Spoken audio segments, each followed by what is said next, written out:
Baik, selamat siang Bapak-Bapak, Ibu-Ibu. Eh, kita mulai saja mungkin dengan speaker yang pertama. eh, eh, Dimulai oleh Pak Eri ya, Om Eri dari MUGI Jadetabek, Chairman. Saat ini beliau akan membawakan topik .NET Core Current State and Roadmap in 2020. Waktu dan tempat dipersilakan, Pak Eri. Oke, makasih Mas.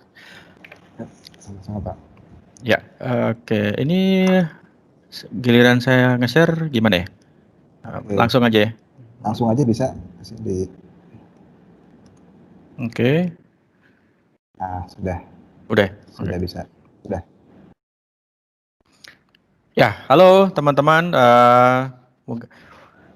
Kalau yang baru tahu MUGI, ini kita Microsoft User Group Indonesia, Jakarta. Jadi MUGI juga ada di daerah-daerah lain. Dan memang sudah lumayan agak lama kita nggak ada kegiatan offline.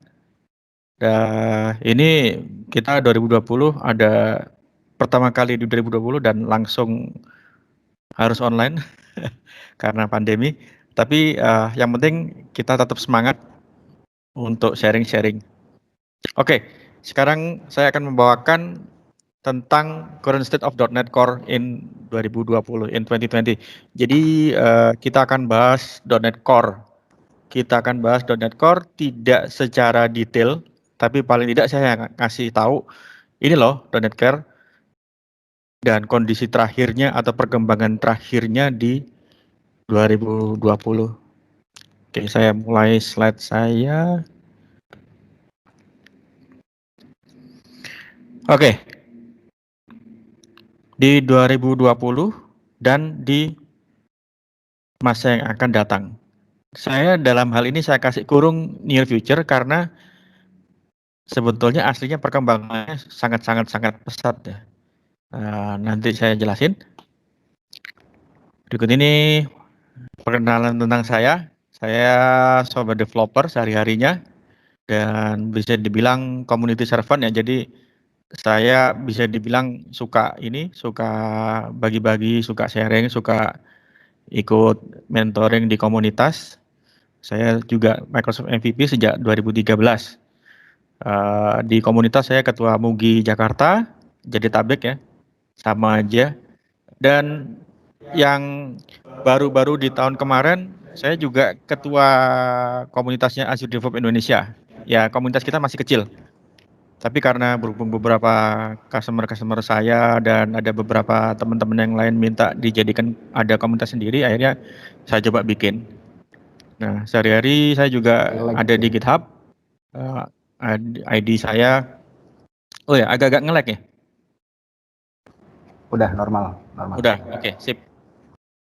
Ya, ID GitHub-nya Eriawan. Kalau mau nge-tweet atau lihat Twitter saya ada di @erikuma, email eriawan@live.com.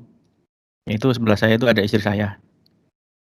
Jadi kalau dulu sebelum pandemi tiap 2 minggu, 3 minggu ke mall. Ke mall tapi belanja sih. Oke, nah kita bahas sebetulnya apa sih .NET Core itu? Nah, .NET Core itu dia pada dasarnya atau basically dia adalah semacam platform untuk kita develop aplikasi atau platform aplikasi yang bisa berjalan di banyak operating system. Oleh karena itu dia bisa dibilang dia cross platform.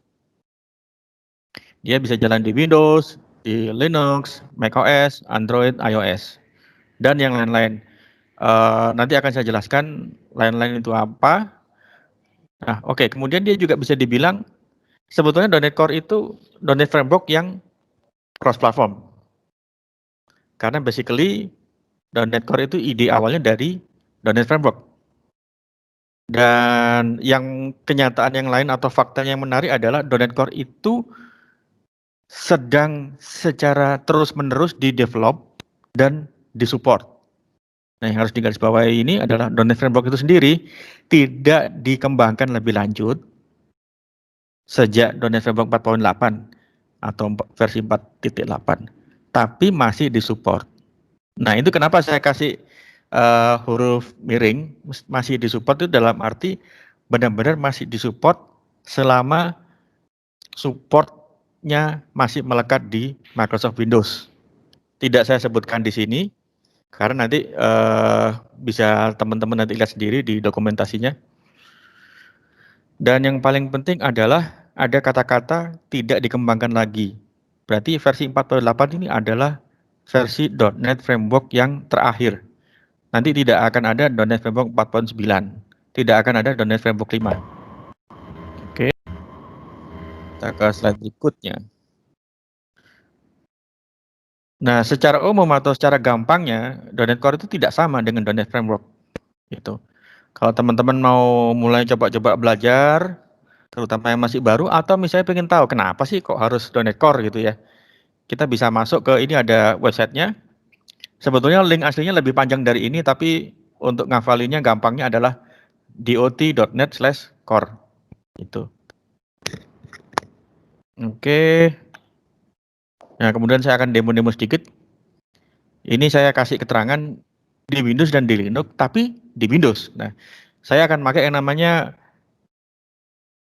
WSL. Jadi kayak semacam terminal. Nah, saya pakai WSL, Windows Subsystem for Linux. Dan yang akan saya demokan ini benar-benar saya nggak bikin VM ya. Saya nggak pakai virtual machine. Jadi saya benar-benar pakai subsistemnya Windows yang pakai Linux. Nah, oke, saya demoin. Ini ada Ubuntu di mesin saya. Nah, kita lihat di sini, benar nggak ini Ubuntu? Semoga komennya enggak.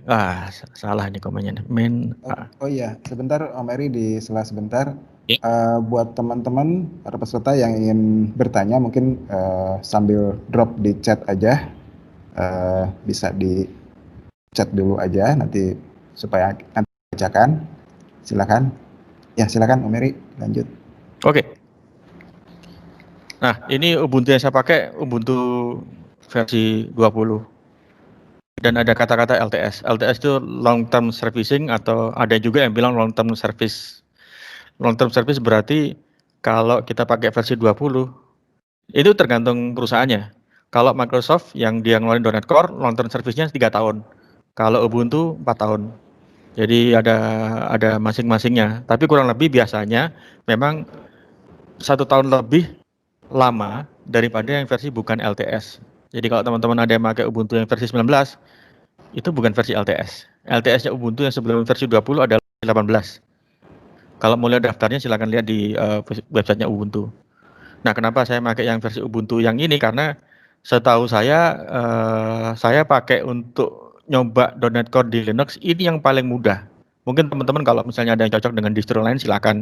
Jadi bisa pakai CentOS, bisa pakai yang lain-lain kayak Red Hat yang Enterprise itu, RHIL ya, Red Hat Enterprise Linux, silakan. Nah, ini kita akan nyoba apakah .NET SDK atau .NET Core SDK jalan di sini. Kita coba, ini komen yang paling sederhana nih, dash info. Nah, di sini kelihatan kalau ada SDK versi 3.1.8 sebagai runtime-nya, dan ini SDK-nya 31402. Kalau kita cuma mau ngecek, oh SDK-nya terinstall apa aja, pakai komen yang ini, list SDKs. Nah, ada satu. Runtime-nya itu ada satu juga, karena saya cuma install satu SDK. Jadi, sekedar tahu aja, kalau ada SDK, kita nggak perlu install runtime, runtime-nya pasti ngikut. Sama kalau mungkin teman-teman misalnya install Java, JDK, kalau kita install JDK-nya, runtime-nya pasti ikut gitu. Tapi kita juga bisa install runtime-nya aja. Nah, untuk yang sekarang ini saya install SDK-nya, jadi sekaligus langsung dapat runtime-nya. Kita lihat dulu saya ada di mana. Di home area 1. Kalau mau bukti ini Linux ya, ini bisa lihat ini ls-al bla bla bla. Nah, terus kita coba. Bisa nggak sih? Saya mau bikin konsol. Kita bikin konsol. Konsol itu ya cuman kayak seperti biasanya orang-orang pada umumnya Hello World. Kita pakai agak beda dikit. Kasih nama Hello Linux gitu misalnya. Sebentar. Salah. Nggak pakai dash. Oke. .NET new console. Yang dash n itu artinya kita kasih nama. Saya kasih nama Hello Linux gitu. Nah, dia akan download beberapa dependensi. Tapi sebetulnya sih walaupun dia bilang dia ngecek ini ada 168 milisecond, kalau cuma konsol harusnya nggak lama-lama dan nggak butuh online banget. Oke, sini kita lihat, kita coba jalankan .NET Run. Oh, bukan run ya. Coba yang run aja deh. Oh, by the way, kalau kita mau lihat opsinya apa saja, kita bisa lihat di sini. Jadi ada tadi saya .NET New, ada .NET List. Jadi benar-benar kayak komen-komen yang di Linux pada umumnya selalu ada -h atau versi lengkapnya ini -help, sama aja. Oke, sekarang kita mau coba jalankan. Di sini kita lihat ada kalau mau compile sama jalanin build and run itu pakai .NET Run. .NET Run bisa nggak ini langsung Hello Linux? Bisa. Saya tekan tab tadi. Wah, nggak ada. Sebentar. Oke, .NET Run main project.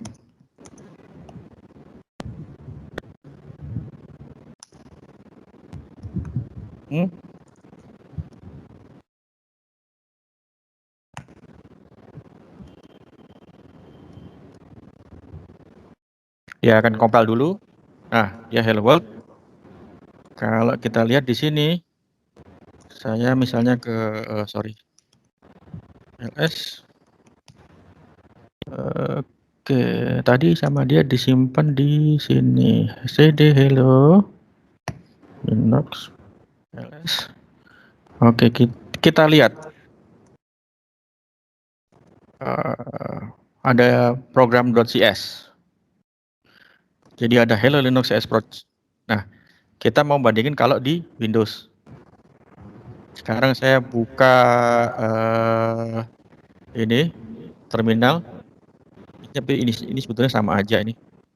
Kalau kita lihat di sini tadi ada Hello Linux yang saya bikin. Nah, ini kok cuma warnanya kok berwarna-warni begini ya. Ya. Oke. Sekarang kok begini sih?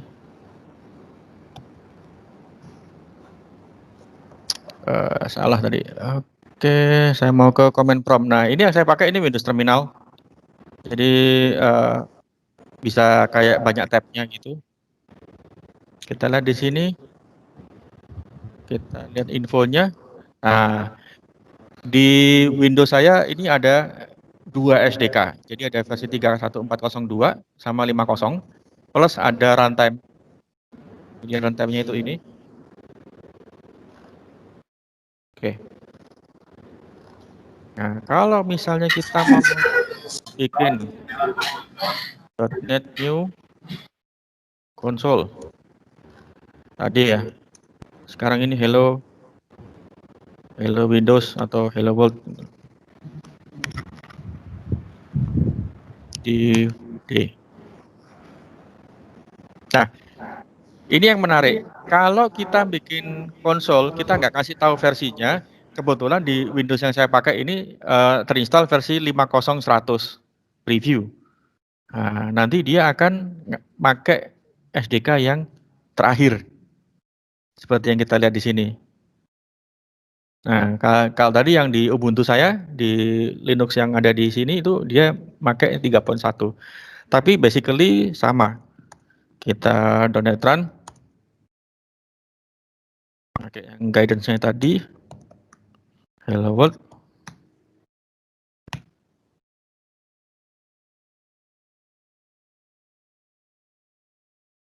Sama. Ya. Oke, berarti paling tidak hari ini tidak ada demo sindrom. Tapi intinya adalah kita sudah bisa melihat kalau di sini itu antara saya di Windows dengan di Linux basically itu sama. Jadi sudah saya buktikan ini jalan di dua OS itu. Nah, yang menarik adalah bagaimana cara dia menyediakan hal yang sama. Padahal kalau kita lihat-lihat nih, sebetulnya yang di Windows, oke kita coba pakai, kita lihat apa sih yang di Hello World itu. Jangan-jangan ada hal-hal yang aneh-aneh ya. Oke, saya akan jalanin Visual Studio Code. Nah, ini Visual Studio Code saya. Kita lihat di sini, sama. Ada using system. Yang lebih menarik lagi adalah project-nya itu kalau dibuka, dilihat isinya itu sederhana sekali. Kalau kita bikin .NET Framework yang lama-lama, itu ada file-file apa saja harus dimasukkan, harus disebutkan. Dan yang tidak kalah menariknya sekarang ada target framework yang .NET 5.0. Jadi secara branding itu tidak ada lagi namanya .NET Core 5. Yang ada hanya .NET 5. Karena .NET Framework versi 5 tidak ada, di .NET Core yang versi 5 langsung semuanya diganti, tidak ada .NET Core, langsung .NET 5. Nanti berikutnya .NET 6, setelah itu .NET 7. Nah, yang lebih menarik lagi adalah ini projectnya sangat-sangat sederhana dan bentuknya simple seperti ini. Kalau di Windows dia by default dia akan keluarnya ini exe. Gitu, executable. Kalau nggak salah ini kalau di Linux beda. Tapi kita lihat aja. Nanti kalau di Linux gimana itu bisa kita coba. Oke, kita sekarang melangkah ke berikutnya. Nah, kita mau coba ngintip secara konseptual. Dalamnya .NET Core itu apa? Intinya adalah seperti fitur-fitur di bawah ini. Nah, saat ini versinya yang terakhir dan sudah rilis itu 3.1. 3.1 ini sekali lagi adalah versi LTS. Isinya fitur-fiturnya ya pasti ada SDK-nya, ada BCL. BCL itu kayak runtime kelas-kelas yang dipakai untuk setiap hari-harinya, kayak misalnya sistem konsol dan sebagainya. Kemudian ada ASP.NET Core lah pastinya. Dan yang menarik lagi ada WPF. WPF dulu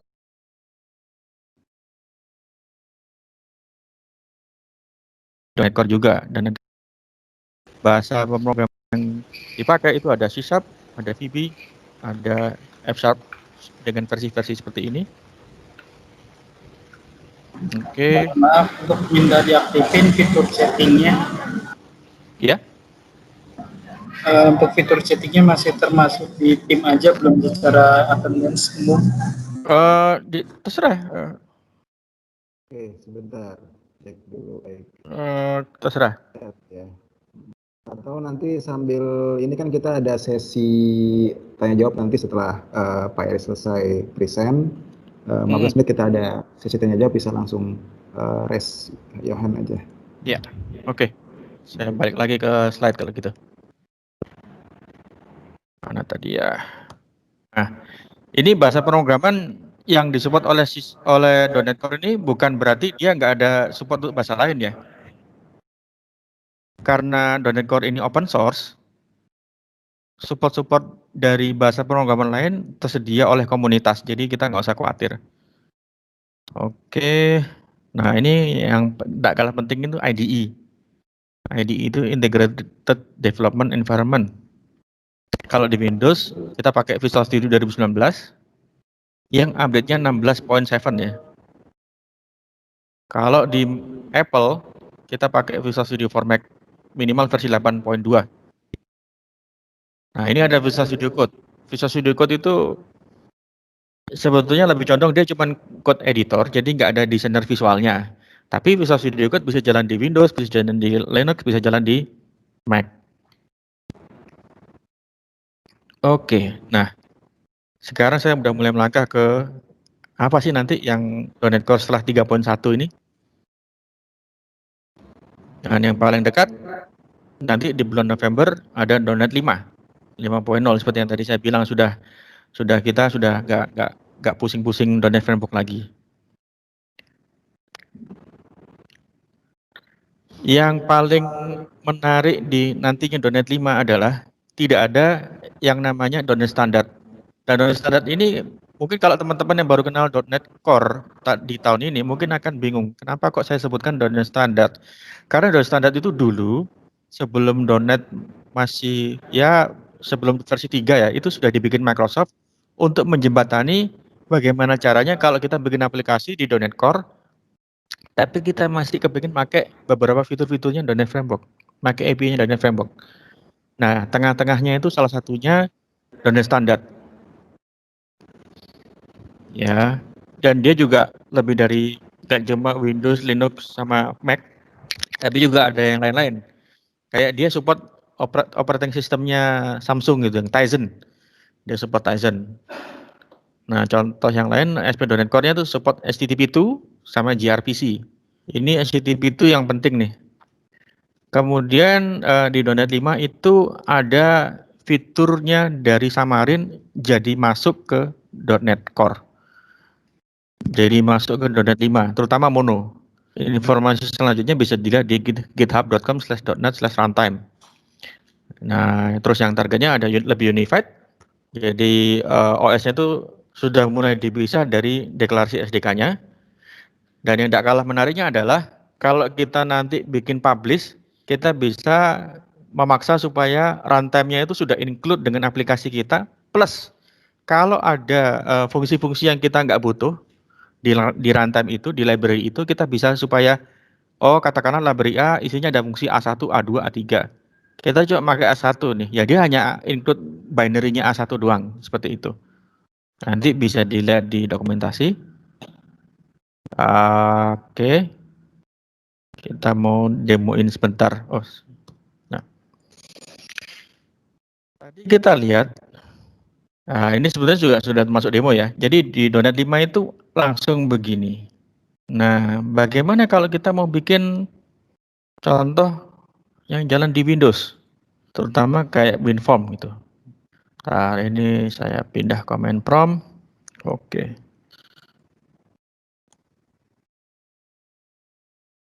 .NET New, kita lihat apa saja sih kalau kita mau new atau create project baru. Nah, di sini ada WPF, ada WinForms. Saya mau coba yang .NET New WinForms. Kasih nama Hello WinForms. Dia akan pakai versi 5.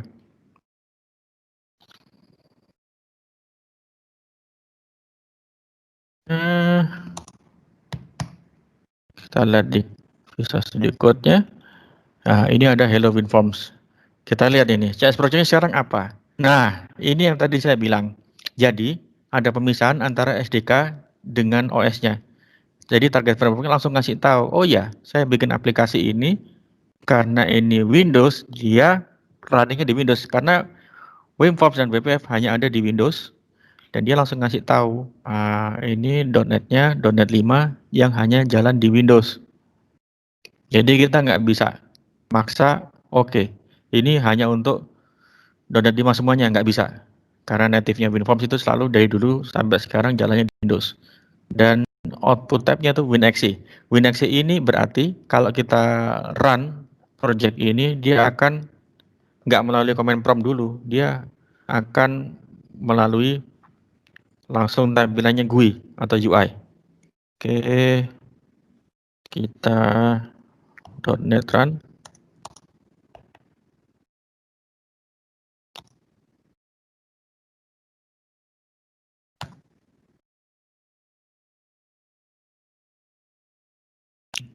Ini dia compile. Nah, ini sekarang udah kelihatan.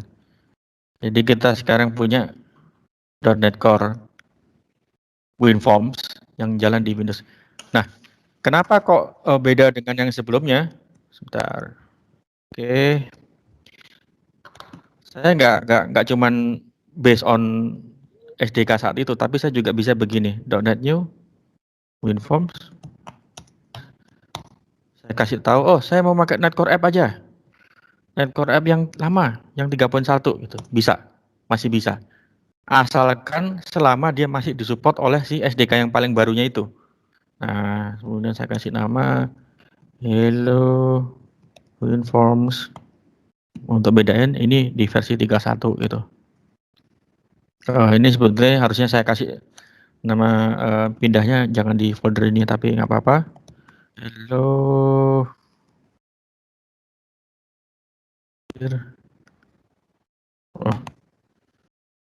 Oh ya, betul. Hello. Oh, kebanyakan W-nya. Hello WinForms 31. Dan kita di sini lihat kalau di 31 itu nanti CS project-nya atau isinya project-nya, nah itu.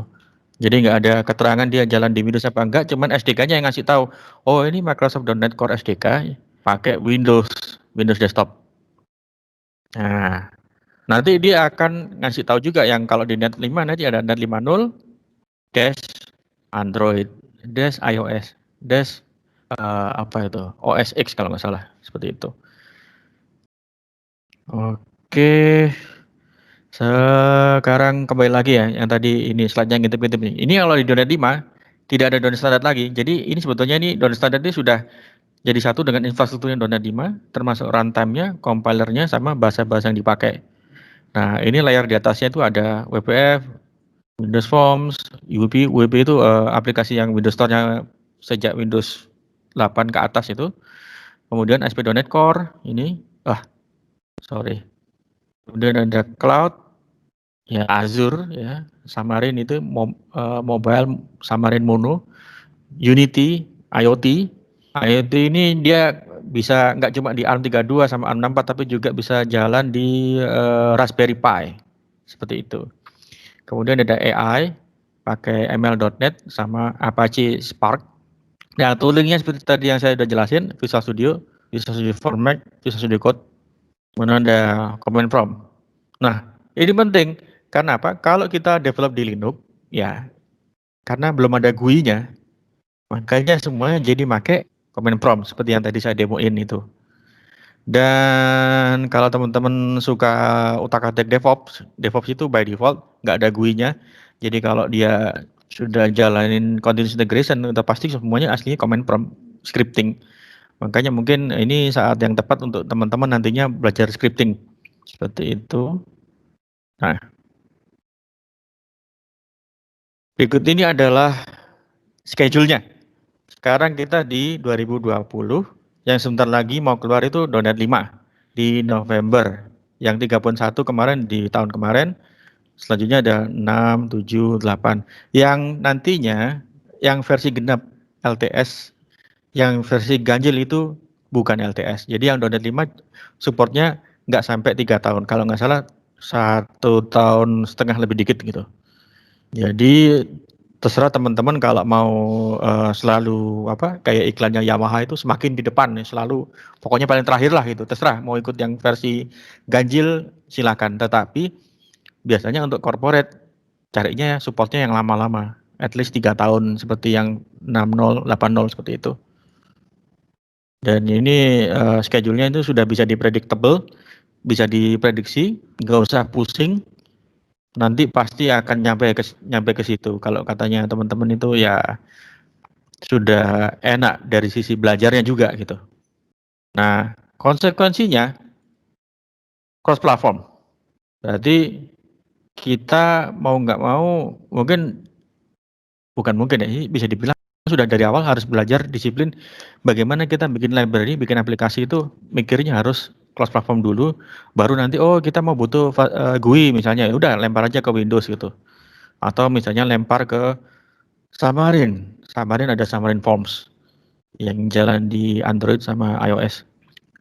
Kemudian ini juga berarti development activities-nya seperti tadi saya bilang, jadi lebih banyak pakai command prompt, CLI ya, CLI itu command line interface. Karena basically contohnya kayak nggak ada GUI untuk Linux. Nah, ini berarti function atau API di .NET Framework itu akan tidak jalan di .NET Core. Contohnya yang tidak di-porting ke .NET Core itu Windows Workflow, WCF, dan sebagainya. Ya, ini .NET Core yang untuk WinForm dan WPF berarti hanya untuk Windows aja. Kemudian kalau ada API parity itu kayak beda API antara di .NET Framework dengan di Windows itu pasti ada. Dan ada kemungkinan semakin meninggalkan .NET Framework. Ya, itu seperti tadi saya jelaskan, ini open source, development-nya itu sangat cepat, tapi untungnya predictable ya, bisa dijagain schedule-nya ya kan, selalu bisa diperkirakan dan tiap tahun annual cadence. Oke, pertanyaan silakan. Baik, teman-teman, Bapak, Ibu-ibu, silakan jika ada yang ditanyakan.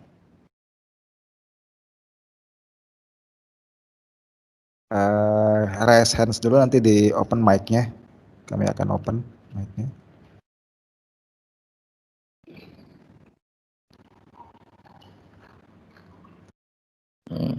Nggak ada pertanyaan. Silakan. Kalau nggak ada pertanyaan, saya kasih PR. Itu ada tuh. Ada Pak Dion Azani. Ini teman saya nih, jangan-jangan nih. Halo, siang Mas Heri. Halo, ya apa Apa kabar? kabar? Ya. Alhamdulillah api. Oke. Ya, Apa? Ya menarik. Mau tanya, untuk ukuran .NET Core sendiri itu gimana ya? Soalnya ini pengalaman saya sih kebetulan sebenarnya coba dockerin .NET Core itu lumayan gede sih dia ukurannya. Jadi kalau dibandingin sama bahasa lain itu dia hitungannya gede banget sih gitu loh. Nah, kalau yang .NET Core nanti 5 dan seterusnya ini gimana ya gitu. Kan kalau untuk keperluan scaling kan ukuran itu kan size is matter. Gitu sih, itu aja sih. Tergantung. Kalau .NET Core-nya tuh jalan di Windows pasti besar-besar. Image-nya itu bisa sampai antara 9 sampai 11 giga gitu. Iya, Tapi kalau betul. Kecuali gini, sebetulnya Microsoft sudah ngeluarin namanya image-nya .NET Core yang jalan di Windows pakai Windows Core Server. Itu size-nya bisa sampai cuman 6 sampai 7 giga maksimal. Pakai yang itu ya, pakai yang image-nya Windows Core ya. Jangan pakai size-nya Windows Server yang ada GUI-nya, pasti bengkak. Itu satu. Terus juga ada namanya Windows Nano Server. Kalau Windows Nano Server itu lebih kecil lagi dari Windows Core Server. Lebih kecil lagi itu sekitar 4 gigaan itu sama .NET Core-nya. Tapi kalau cuman mau develop aplikasi yang simple kayak ASP.NET Core, nggak butuh aneh-aneh kayak GUI ya, pakai yang image-nya Linux aja, pakai yang image-nya Ubuntu-nya NetCore. Itu kecil-kecil, nggak sampai 3 giga, bahkan kayaknya cuma 1,9 ya, atau mentok-mentoknya 2 giga lah. Kalau mau lebih kecil lagi pakai bisa ada juga yang kalau salah 700 megaan atau 1 gigaan gitu. Ada yang lebih kecil lagi pakai Alpine Linux cuman 500 mega. Itu masih wajar sih. Oke. Tapi itu pasti ada pengaruhnya ya untuk ke support ya. Kalau misalnya kita pakai library yang kayak misalnya kompleks gitu, yang kecil-kecil tadi masih bisa support. Tergantung. Gini, kalau kita pakai Dockernya yang jalanin Windowsnya itu kan Windows yang lisensinya lisensi kontainer. Jadi ada dua macam, ada lisensi kontainer yang nanti bisa ditambah lagi support untuk Windowsnya. Itu biasanya dipisah. Nanti bisa lihat sendiri di dokumentasinya image kontainernya Windows itu gimana licensingnya. Karena kalau cuma asal pakai aja, yang download dari image-nya repo-nya Microsoft namanya mcr.microsoft.com, itu isinya kontainer registrinya Microsoft. Di situ lisensinya cuma lisensi untuk Docker untuk development, tidak untuk production, yang harus digarisbawahi. Beda. Oke. Kecuali kalau Linux ya sudah, antara development dengan production nggak ada bedanya yang image-nya Linux. Oh, oke.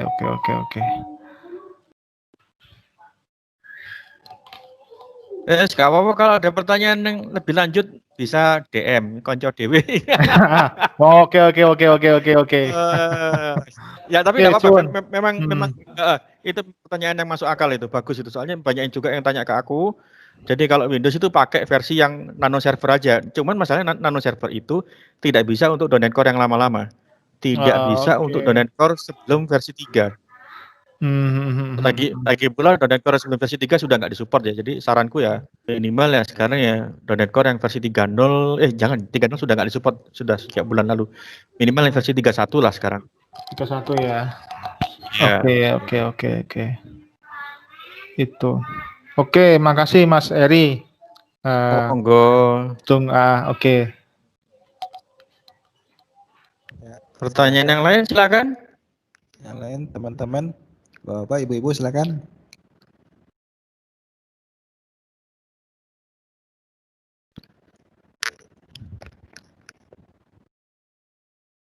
Nggak ada. Biasanya pasti kalau saya bawain .NET Core tuh banyak sekali pertanyaannya. Biasanya sulit-sulit. Ya, jangan masih ngantuk ini. Pada kemana ini? Habis makan mungkin, work from home, setelah itu tidur. Silakan ini ada Pak Amin Vincent. Oke, selamat siang. Eri. Monggo, halo Amin. Gimana? Pak. Ada apa? Pak mau nanya Pak, tadi kan gali roadmap-nya 3.1 di .care akan convert jadi 5.0 ya. Nah, misal kita ini nih Pak udah develop ASP.NET Core-nya di versi 3.1. Nah, kemudian kalau kita mau migrate ke 5.0 bagaimana ya Pak dari best practice-nya? Ada dua hal. Satu ya. Kalau ASP.NET Core-nya Amin waktu develop dia nggak pakai teknologi yang aneh-aneh. Contoh menurut saya yang aneh itu Blazor. Blazornya yang di 3.1 dengan 5.0 itu beda jauh. Oke. Nah, tapi kalau ASP.NET Core-nya itu cuman MVC sama Web API, itu nggak beda jauh. Bahkan hampir nggak ada bedanya. Dia tetap kompatibel. Iya. Jadi nggak masalah. Tapi convertingnya itu bagaimana Pak prosesnya Pak? Atau enggak? Itu misal udah stabil di versi 3.1-nya. Anggap aja saya punya ASP.NET Core yang MVC sama API aja. Tetap jalan. Ini ya. Tadi coba Amin install sekarang itu kalau nggak salah ada .NET 5 versi RC1, rilis kandidat 1. Coba aja diinstal. Setelah itu di command prompt ketik .NET spasi new spasi main L. Nanti dia akan nampilin listing template-template yang ada.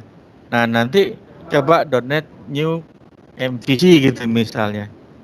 Ya. Terus coba aja dibandingin isinya program CS sama startup CS-nya. Dan aku jamin pasti bedanya sangat sedikit antara 31 dengan 5 gitu. Yang bedanya agak drastis adalah nanti kalau masuk ke .NET 6. Itu dari 5 ke 6-nya atau dari 31 ke 6-nya Pak? Dari 5 ke 6 juga lumayan jauh sih. Kalau dari 31 ke 5 itu ya paling migrasinya kalau di startup CS-nya itu sekitar 2 atau 3 baris ada yang beda dikit.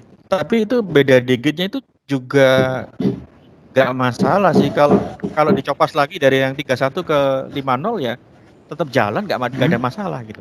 Iya. Kecuali kalau kita mau memanfaatkan teknologi yang lebih baru lagi, misal HTTP 2. HTTP 2 di .NET 5 itu sudah matang supportnya, terus support juga untuk misalnya gRPC.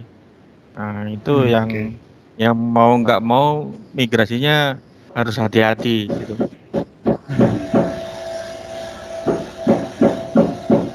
Selain itu sih nggak ada masalah selama kita nggak pakai Blazor ya, karena Blazornya 3.1 dengan 5.0 tuh bedanya lumayan jauh. Kalau Blazor di 5.0 tuh udah yang pasti ready for production ya Pak? Atau bagaimana Pak?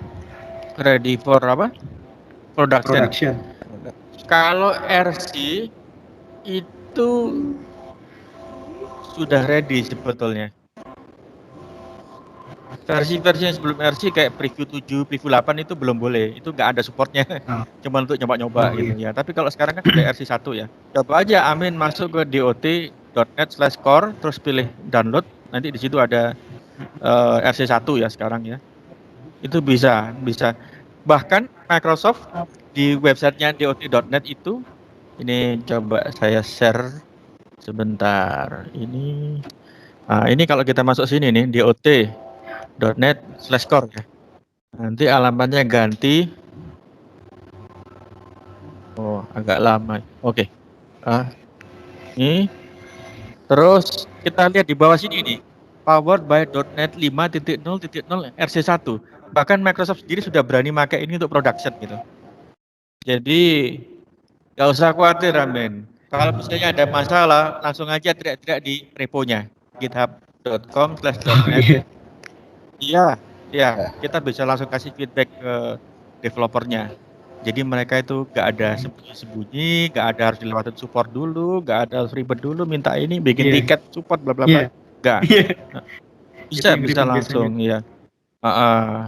Jadi bisa langsung. Nanti kalau misalnya memang mau ditanyakan lewat aku ya bisa aja. Mungkin kalau masalah-masalah kayak ini kenapa sih compile-nya ada yang aneh ya? Biasanya sih tinggal lihat dia pakai library apa aja. Yang seringkali masalah itu third party itu seringkali belum tentu kompatibel dengan Netcore sih.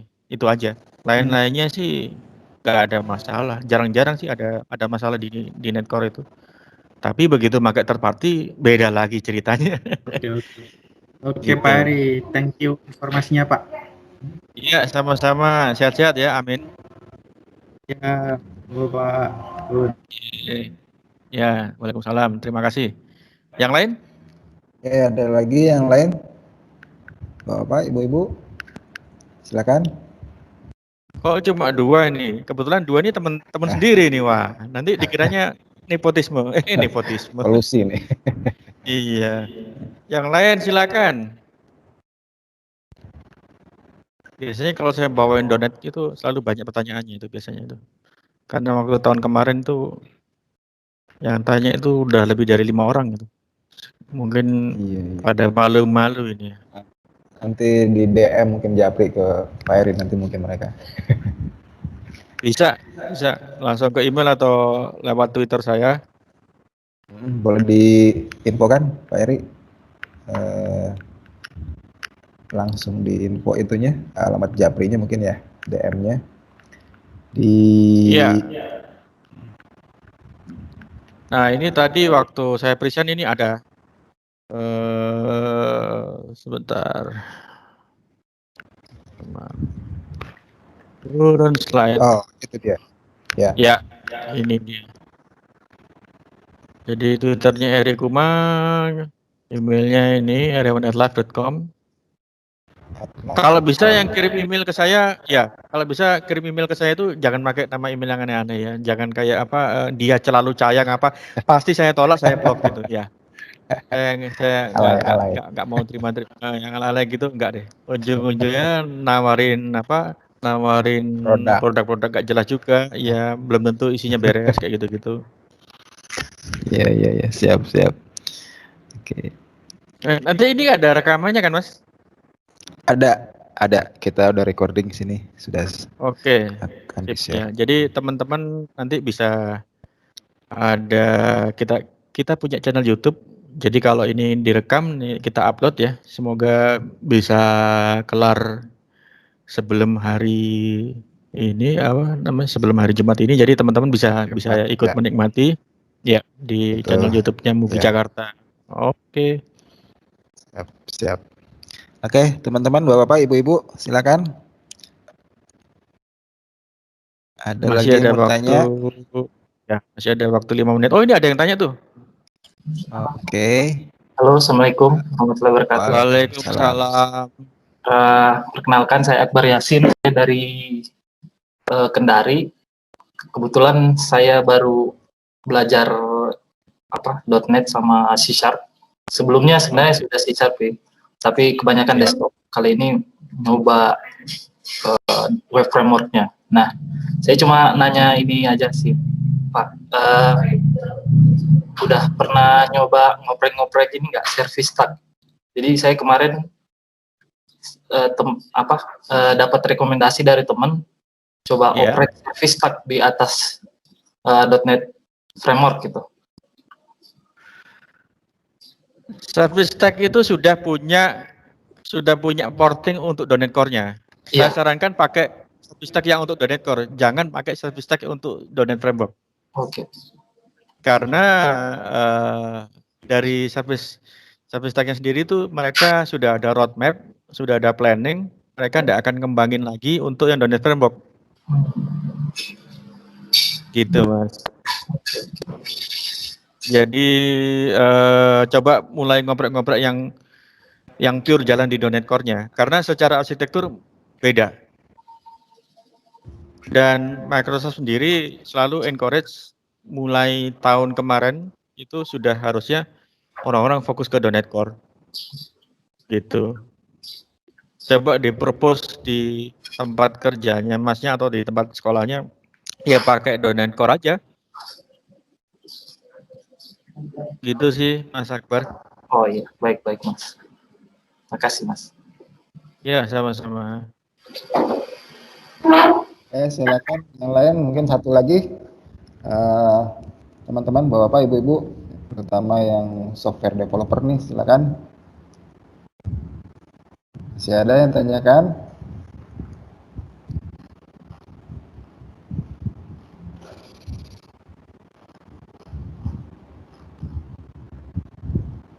Sambil nunggu ada yang tanya, saya mau jelasin dulu. Ini kita Mugi rencananya akan reguler lagi, tapi berhubung pandemi ini online. Mungkin ya paling lama 2 bulan lagi atau bulan depan bahkan.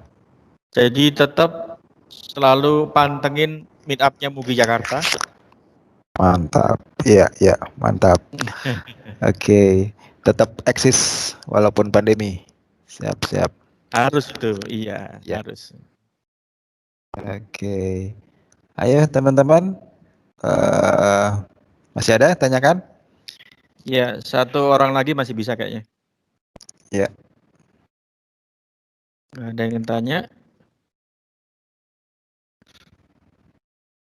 Kalau yang tadi mungkin siapa, Amin atau Dion, ada yang kurang jelas, nggak apa-apa, tanya aja. Tanya lagi. Ya. Kalau yang itu tadi yang service tag itu ya saya tekankan lagi, itu open source ya. Tapi mereka roadmap-nya sejak akhir tahun kemarin itu mereka ngarah ke .NET Core semua. Jadi ya mau nggak mau memang harus migrate, harus migrasi dan juga harus mempersiapkan diri sendiri. Jadi mulai kasarnya itu nyelam kalau yang baru tahu .NET Core ya kan. Gitu. Kita di sini di Mugi juga kita siap untuk provide workshop kayak gini. Kalau ada request-nya banyak ya, dan karena komunitas, jadi nanti mungkin ada butuh ruangan. Tapi intinya kalau peminatnya 1-2 orang sih kayaknya kita nggak akan bikin. Tapi kalau misalnya bisa agak banyak, kita akan bikin. Kita akan mungkin pakai sewa coworking atau bahkan online. Tapi kalau online takutnya nanti ribet kalau ada yang banyak tanya gitu kan. Jadi mungkin ya tergantung lah. Kalau PSBB-nya masih ketat juga nggak mungkin bisa rame-rame. Nanti malah digerebek gitu, apa namanya, Satpol PP. Iya. Iya. Ya, seperti yang kita tahu, Pak Heriawan ini adalah humble software developer community servant and Microsoft MVP dari tahun 2013 ya. Mugi Jadetabek Chairman. Baik, silakan jika ada yang masih ingin tanyakan. Ya, tinggal ya kayaknya sudah nggak ada lagi nih. Sudah ya, pas jam 14 kita kalau sudah tidak ada yang tanyakan lagi, kita beralih ke speaker kedua mungkin ya.